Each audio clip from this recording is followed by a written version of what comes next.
and their histories? Well, it's a kind of grievance competition. Your guest earlier just tried to engage in it. I don't know what hurt she believes she's had from slavery. All of this was addressed 2 centuries ago. Everything has consequences. All history has consequences and ramifications.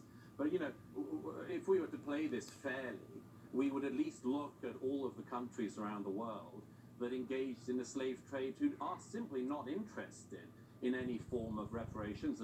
The Ottoman Empire, all the Arab countries who not just traded far more slaves than across the Atlantic, but castrated all the men so that there wouldn't be any more African slaves after them. They worked them to the bone. I see no interest across Africa in paying reparations for selling their brother and sister Africans into slavery or for working them to the bone to the present day. There is slavery across Africa today. In fact, there are more slaves in the world today than there were at the height of the transatlantic slave trade. So some of us are simply a bit bored of hearing people ripping at closed wounds and then crying about their hurt or their presumed hurt. Because everybody could do this. 1 million Europeans were stolen by North Africans over the course of decades of the North African Barbary pirate slave trade. Where would you end if you did that? The answer is you couldn't end, because nobody is alive who has actually suffered the hurt, and nobody is alive who did the wrong.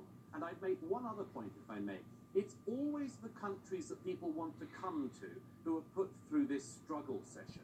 Britain, like America and France, are the most desired destinations for migrants worldwide and have been for centuries. Why is that? It's not because we're racist, it's because we're better. It's because we're good. It's because when we see racism, we actually call it out and recognize it as a sin. Try finding that across Africa. Try finding that across the Middle East or in China. Nobody would hear. So what we have is a situation where the more virtuous countries are presented as the worst countries. It's sick, and most of us are tired of it. I am.